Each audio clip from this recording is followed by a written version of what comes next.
तो फाइनली बच्चों, राजस्थान बोर्ड कक्षा 10 विज्ञान का जो पेपर है आपके, जो 29 मार्च 2023 को होने वाला है, वो पेपर इस वीडियो के अंदर मैं आपको देने वाला हूं। और पूरा जो पेपर है इस वीडियो के अंदर मैं आपको उत्तर सहित देने वाला हूं। तो वीडियो को आपको कंप्लीट देखना है। और वीडियो को शुरू करने से पहले आप सभी बच्चों से मेरी एक रिक्वेस्ट है, यदि अभी तक आपने हमारे चैनल को सब्सक्राइब नहीं किया है तो सब्सक्राइब कर लीजिए और साथ में नोटिफिकेशन बेल को प्रेस कर लीजिए। अगर आपने इस पेपर को एग्जाम से पहले अच्छे से आपने तैयार कर लिया तो साइंस के पेपर में आप 80 में से 80 नंबर का जो स्कोर है वो 29 मार्च को आराम से कर सकते हैं। तो इस वीडियो को आपको कंप्लीट देखना है।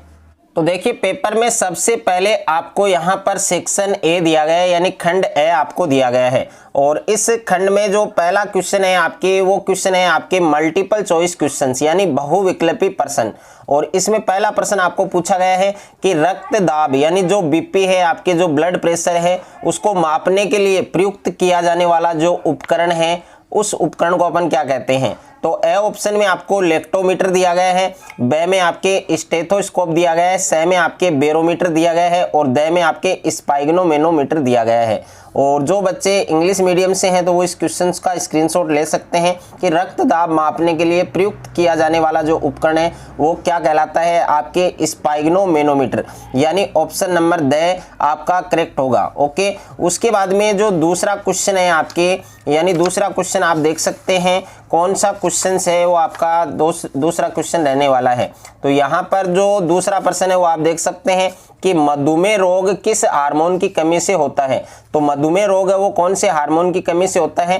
तो ए ऑप्शन में आपके इंसुलिन दिया गया है, बे में आपके टेस्टोस्टेरोन दिया गया है, से में आपके एस्ट्रोजन दिया गया है और दे में आपके एड्रीनलिन दिया गया है। तो इस क्वेश्चन का करेक्ट आंसर क्या होगा, आपके ऑप्शन नंबर ए होगा। यानी मधुमेह जो रोग है वो आपके कौन से हार्मोन की कमी से होता है, इंसुलिन हार्मोन की कमी से होता है। तो इसमें ऑप्शन नंबर ए आपका सही होगा। उसके बाद में तीसरा क्वेश्चन है आपके कि किस विधि के द्वारा, यानी किस विधि द्वारा जीवाश्म का समय निर्धारण किया जाता है। यानी जीवाश्म की जो आयु होती है, जो समय होता है, वो किस विधि के द्वारा निर्धारण किया जाता है। तो ए ऑप्शन में आपके फॉसिल डेंटिंग है, बे में आपके सापेक्ष विधि है और से में आपके एमोनाइट दिया गया है और दे में आपके ट्राइलोब्राइड दिया गया है। तो इस क्वेश्चन का करेक्ट आंसर क्या होगा, आपके ऑप्शन नंबर ए होगा। यानी जो फॉसिल डेंटिंग है उस विधि के द्वारा जीवाश्म की जो आयु है, जीवाश्म का जो समय है, वो निर्धारण किया जाता है। उसके बाद में नेक्स्ट क्वेश्चन है आपके, यहाँ पर आप देख सकते हैं क्वेश्चन नंबर 4 कि तेल और वसायुक्त जो खाद्य पदार्थ हैं उनको किस गैस से प्रभावित किया गया है। तो तेलीय और वसायुक्त जो खाद्य सामग्री हैं, जो पदार्थ हैं, उनको हम किस गैस से प्रभावित करते हैं। तो ए ऑप्शन में आपके हाइड्रोजन गैस दिया गया है आपको और उसके बाद में बे ऑप्शन में आपके नाइट्रोजन दिया गया है। बे ऑप्शन आप देख सकते हैं, बे ऑप्शन में आपको क्या दिया गया है, यहाँ पर नाइट्रोजन और से में आपके ऑक्सीजन दिया गया है, दे में आपके इनमें कोई नहीं। तो तेलीय और वसायुक्त जो पदार्थ हैं उनको हम किस गैस से प्रभावित करते हैं, नाइट्रोजन से। तो ऑप्शन नंबर बे है वो आपके इसमें करेक्ट होगा, यानी नाइट्रोजन गैस। उसके बाद में देखिए पांचवा प्रश्न है आपके कि टमाटर में उपस्थित अम्ल है। तो टमाटर है उसमें कौन सा एसिड उपस्थित होता है। तो ए ऑप्शन में आपके सिट्रिक अम्ल, बे में आपके ऑक्सेलिक अम्ल, से में आपके फार्मिक अम्ल और दे में आपके टार्टरिक अम्ल दिया गया है। तो इस क्वेश्चन का करेक्ट आंसर क्या होगा, आपके ऑप्शन नंबर बे होगा। यानी जो टमाटर होता है उसमें उपस्थित जो एसिड है वो क्या होता है, आपके ऑक्सेलिक अम्ल होता है। उसके बाद में हम बात करें आपके नेक्स्ट, यहाँ पर क्वेश्चन नंबर जो 6 है आपके कि खाद्य पदार्थों के जो डिब्बे हैं उन पर किस धातु का लेप होता है। तो ए ऑप्शन में आपके जिंक दिया गया है, बे में आपके सोडियम दिया गया है, से ऑप्शन में आपके टिन दिया गया है और दे में आपके सिल्वर दिया गया है। तो इस क्वेश्चन का करेक्ट आंसर आप सभी बच्चों को कमेंट के अंदर बताना है। ओके, और उसके बाद में देखिए यहाँ पर जो नेक्स्ट क्वेश्चन है हमारा क्वेश्चन नंबर 7। तो क्वेश्चन नंबर 7 आप देख सकते हैं, यहाँ पर क्वेश्चन नंबर 7 आपको दिया गया है कि डायप्टर है वो किसका मात्रक है। तो डायप्टर किसका मात्रक होता है। ए ऑप्शन में आपके फोक्स दूरी दिया गया है, बे में आपके आवर्धन दिया गया है और से में आपके विभेदन क्षमता दिया गया है और दे ऑप्शन में आपके लेंस की क्षमता दिया गया है। तो यहाँ पर हम बात करें आपके डायप्टर किसका मात्रक होगा, तो डायप्टर है वो आपके लेंस की क्षमता का मात्रक होगा। तो इस क्वेश्चन का करेक्ट आंसर आपके क्या होगा, ऑप्शन नंबर ड होगा, यानी ऑप्शन नंबर डी होगा आपके। ओके, यानी जो आपके यहाँ पर पावर ऑफ द लेंस यानी लेंस की जो क्षमता है उसका मात्रक क्या होता है, आपके डायप्टर होता है। तो ऑप्शन नंबर डी आपका करेक्ट होगा। उसके बाद में 8वां प्रश्न है आपके, 8वां क्वेश्चन आप देख सकते हैं कि मोतियाबिंद की शल्य चिकित्सा के बाद आंख में प्रयुक्त जो लेंस है उसका नाम क्या है। तो ए ऑप्शन में आपकी उत्तल लेंस है, बी में आपके अवतल लेंस है, सी में आपके इंट्रा ओक्यूलर लेंस है और द उपयुक्त सभी। तो मोतियाबिंद की जो शल्य चिकित्सा है उसके बाद आंख में प्रयुक्त लेंस का नाम क्या है, आपके इंट्रा ओक्यूलर लेंस, यानी ऑप्शन नंबर सी आपका इसमें सही होगा, इसमें सही होगा। और उसके बाद में हम बात करें आपके नेक्स्ट क्वेश्चन की, तो यहाँ पर क्वेश्चन नंबर 9 आपको दिया गया है कि विद्युत ऊर्जा है उसका व्यापारिक मात्रक क्या है। ओके, तो ए ऑप्शन में वाट। अब देखिए वाट वो शक्ति का मात्रक होता है और वोल्ट है वो आपके विद्युत विभव और विभवांतर का मात्रक होता है। और यहाँ पर सी ऑप्शन में आपको ओम गुणा मीटर दिया गया है। तो ओम गुणा मीटर किसका मात्रक होता है, आपकी विशिष्ट प्रतिरोध या प्रतिरोधकता का। और ऑप्शन नंबर द में आपके किलोवाट घंटा दिया गया है। तो किलोवाट घंटा है वो आपका करेक्ट आंसर होगा, यानी जो विद्युत ऊर्जा है उसका जो आपके व्यापारिक मात्रक है वो क्या होता है, किलोवाट घंटा होता है, यानी ऑप्शन नंबर द आपका इसमें सही होगा। उसके बाद में क्वेश्चन नंबर 10 है आपके बायोगैस का मुख्य घटक है। तो बायोगैस का मुख्य घटक है आपके ए ऑप्शन में मीथेन गैस है और बी में आपके इथेन गैस है, सी में आपके हाइड्रोजन गैस है, द में आपके ब्यूटेन गैस है। तो बायोगैस का मुख्य घटक क्या है, आपके मीथेन गैस, यानी ऑप्शन नंबर ए आपका इसमें सही होगा। और उसके बाद में क्वेश्चन नंबर 11 है आपके रेफ्रिजरेटर में किस रसायन का उपयोग किया जाता है। तो ए ऑप्शन में आपके एटीपी दिया गया है, बी में आपके एडीपी, सी में आपके सीएफसी यानी क्लोरोफ्लोरोकार्बन जिसको हम फ्रीऑन गैस भी कहते हैं, द में आपके उपयुक्त सभी। तो जो रेफ्रिजरेटर होता है, जो फ्रिज होता है, उसमें कौन से रसायन का उपयोग करते हैं, सीएफसी का उपयोग करते हैं। तो ऑप्शन नंबर सी आपका इसमें सही होगा। उसके बाद में हम बात करें आपके नेक्स्ट है क्वेश्चन नंबर 12। अब देखिए क्वेश्चन नंबर 12 आपको दिया गया है कि राजस्थान है उसमें जल संरक्षण की जो पुरानी संकल्पना है वो क्या कहलाती है। तो ए ऑप्शन में आपके बंदारस, बी में आपके कुलय, सी में आपके एरिस और द में आपके खादिन। तो इसमें बी ऑप्शन आपका सही होगा, ओके, यानी कुलय है। राजस्थान में जल संरक्षण की जो पुरानी संकल्पना है वो क्या कहलाती है, कुलय कहलाती है। तो ऑप्शन नंबर बी है, ऑप्शन नंबर बी है वो आपको सही करना है। उसके बाद में दूसरा जो प्रश्न है वो आपके रिक्त स्थान की पूर्ति करें। तो इसमें रिक्त स्थान आपको पूर्ति करने हैं। पहला है एल्केन का सामान्य सूत्र। तो इसमें आपको एल्केन जो श्रेणी है चैप्टर नंबर 4 का क्वेश्चन है, इसमें एल्केन का सामान्य सूत्र आपको लिखना है। दूसरा प्रश्न है आपके कि एक ही तत्व के भिन्न भिन्न परमाणु जिनकी परमाणु संख्या है वो समान है लेकिन द्रव्यमान संख्या वो भिन्न भिन्न होती है, उसे हम क्या कहते हैं, उसे हम समस्थानिक कहते हैं। तो इस रिक्त स्थान में आपके क्या आएगा, समस्थानिक आएगा, ओके। उसके बाद में नेक्स्ट है आपके प्रश्न संख्या 3 है आपके कि माँ के रुधिर से भ्रूण को पोषण प्रदान करने वाली जो संरचना है उसको हम क्या कहते हैं, अपरा कहते हैं। तो इसमें आपके अपरा आएगा, या फिर आप इसमें प्लेसेंटा भी लिख सकते हैं क्योंकि प्लेसेंटा इसका वर्ड आपके इंग्लिश वर्ड है, ओके, यानी अपरा को इंग्लिश में प्लेसेंटा कहते हैं। उसके बाद में क्वेश्चन नंबर 4 है आपके श्वसन एक अभिक्रिया है। तो श्वसन कौन सी अभिक्रिया है आपके, तो इसमें आएगा आपके ऊष्माक्षेपी आएगा, ओके। तो ऊष्माक्षेपी आपको इसमें करेक्ट करना है, ओके। उसके बाद में देखिए नेक्स्ट है आपके, यहाँ पर हम बात करें जो क्वेश्चन नंबर 6 है आपके परिनालिका। जो परिनालिका होती है उसके भीतर जो चुंबकीय क्षेत्र है वो कैसा होता है। तो परिनालिका के भीतर चुंबकीय क्षेत्र है वो आपके एक समान होता है। तो इसमें आएगा आपके एक समान, ओके।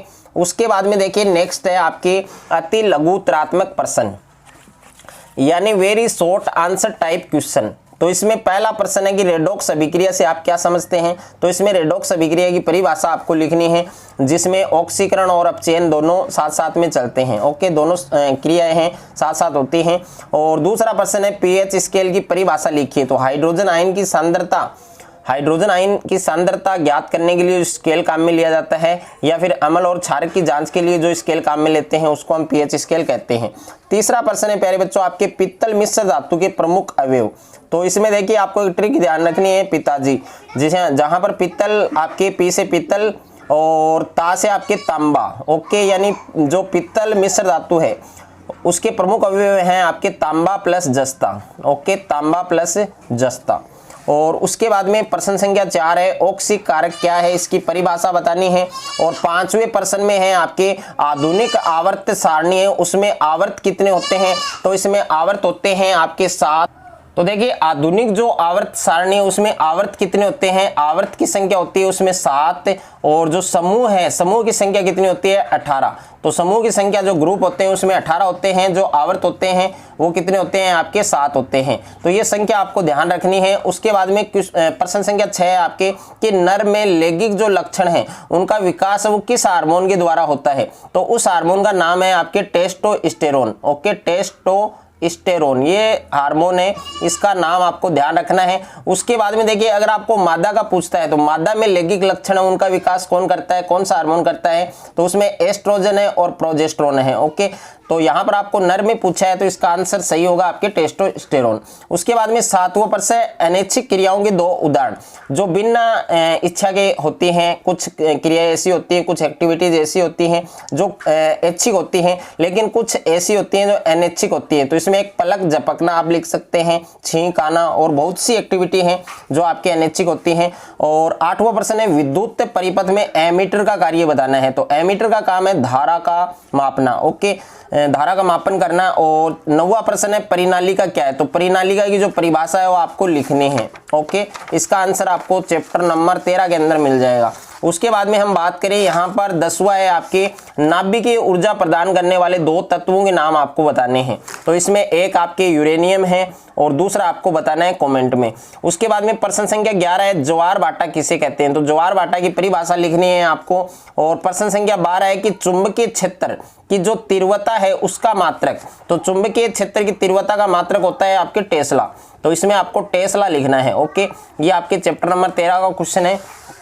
उसके बाद में देखिए सेक्शन ब यानी खंड ब आपके आ चुका है पेपर में, और इसमें प्रश्न संख्या 4 है आपके कि ऐसे 2 यौगिकों के उदाहरण दीजिए जिनमें क्रिस्टलन का जल उपस्थित होता है। तो एक आपके प्लास्टर ऑफ पेरिस है, धामन सोडा है आपके, और नीलाथ होता है आपके, लाल्थ होता है, और भी बहुत सारे हैं जिनमें आपके क्रिस्टलन का जल उपस्थित होता है, जिप्सम भी है आपके।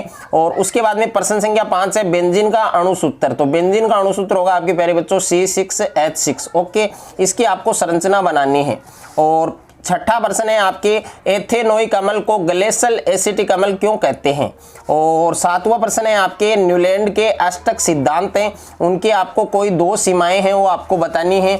और प्रश्न संख्या 8 है आपके कि प्रकाश संश्लेषण प्रक्रम के दौरान होने वाली जो 2 घटनाएं हैं उन 2 घटनाओं को आपको समझाना है। उसके बाद में हम बात करें यहाँ पर प्रश्न संख्या 9 है आपके कि अलैंगिक जनन किसे कहते हैं। प्लेनेरिया में अलैंगिक जनन वो किस विधि द्वारा होता है, तो इसमें विधि का नाम आपको लिखना है पुनरुद्ध भवन।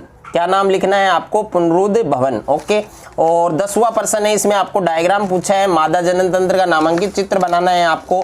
और प्रश्न संख्या 11 है इसमें आपको प्रिज्म कोण और विचलन कोण है उन दोनों की आपको परिभाषा बतानी है।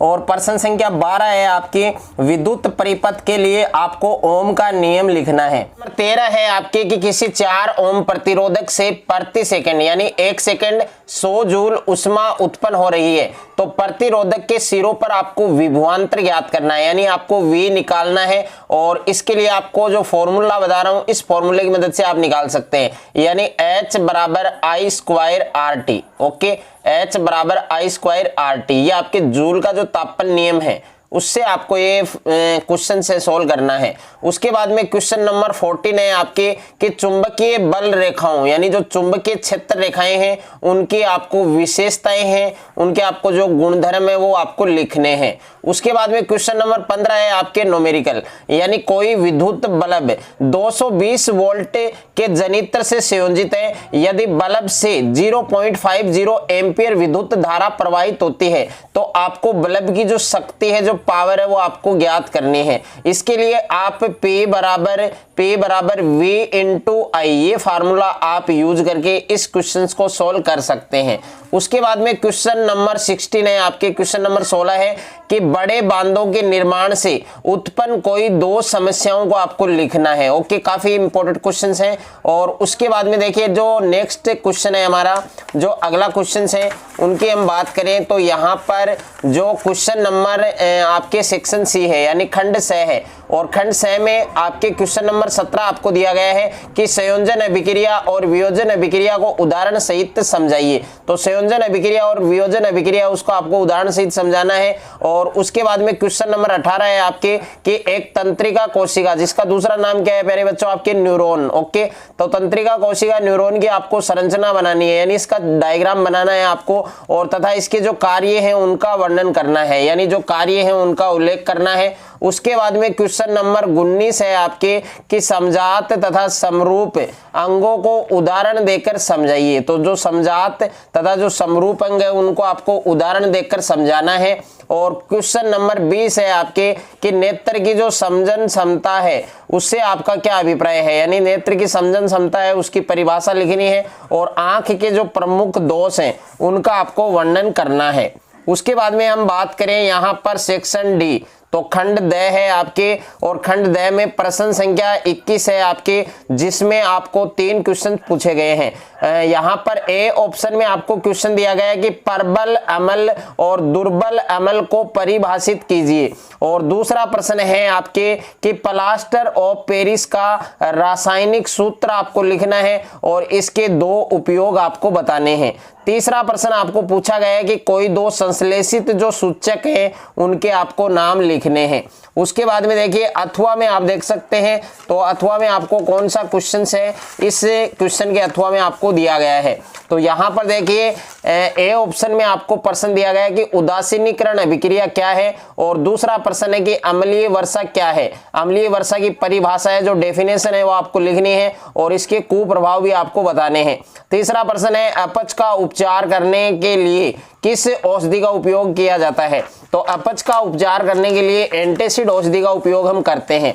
उसके बाद में देखिए क्वेश्चन नंबर 22 है आपके, और क्वेश्चन नंबर 22 में आपको 2 क्वेश्चन पूछे गए हैं। ए ऑप्शन में प्रश्न है आपके वायवीय तथा अवायवीय श्वसन है, उसमें आपको 4 अंतर बताना है। और बी ऑप्शन में प्रश्न है आपके मनुष्य के श्वसन तंत्र का नामांकित चित्र बनाइए, यानी इसका डायग्राम बनाना है। और अथवा में प्रश्न है आपके, जो आपको 2 ऑप्शन में प्रश्न दिया गया है। ए ऑप्शन में आपके मानव उत्सर्जन तंत्र का नामांकित चित्र बनाना है, और दूसरा है आपके धमनी और शिरा में अंतर लिखिए। उसके बाद में क्वेश्चन नंबर 23 है आपके, इसमें ए ऑप्शन में प्रश्न दिया गया है कि आवर्धनता क्या है, यानी मैग्निफिकेशन क्या होता है, आवर्धन की परिभाषा क्या होती है, और इसका जो सूत्र है वो आपको लिखना है। तो आवर्धन का सूत्र है प्यारे बच्चों आपके m बराबर h' बराबर माइनस का v/u। ओके, यानी बिंब की ऊंचाई और प्रतिबिंब की ऊंचाई के अनुपात को हम आवर्धन कहते हैं। उसके बाद में बी ऑप्शन में प्रश्न दिया गया है कि प्रकाश के अपवर्तन के नियम लिखिए, और यहाँ पर अथवा में प्रश्न है आपके, इसमें पहला प्रश्न है कि दर्पण सूत्र लिखिए, यानी दर्पण का सूत्र लिखना है आपको 1/f बराबर 1/u प्लस 1/v। ओके, और अवतल दर्पण के आपको 2 उपयोग बताने हैं। उसके बाद में बी ऑप्शन में प्रश्न है कि अवतल दर्पण के मुख्य फोकस की आपको डेफिनेशन बतानी है, परिभाषा बतानी है। तो अच्छे से ये सारे क्वेश्चंस हैं, आपको एग्जाम से पहले अच्छे से आपको तैयार करने हैं। अगर आपने अच्छे से इन क्वेश्चंस को तैयार कर लिया तो साइंस के पेपर में आप 29 मार्च को 80 में से 80 नंबर का जो स्कोर है वो आप आराम से कर सकते हैं। अगर आपको ये वीडियो अच्छा लगे तो वीडियो को आप ज्यादा से ज्यादा बच्चों के साथ शेयर करें, ज्यादा से ज्यादा वीडियो को लाइक करें, और चैनल पर आप नए हैं तो चैनल को आप सब्सक्राइब कर लीजिए, साथ में नोटिफिकेशन बेल को प्रेस कर लीजिए, ताकि इस प्रकार की कोई भी वीडियो आपसे मिस ना हो।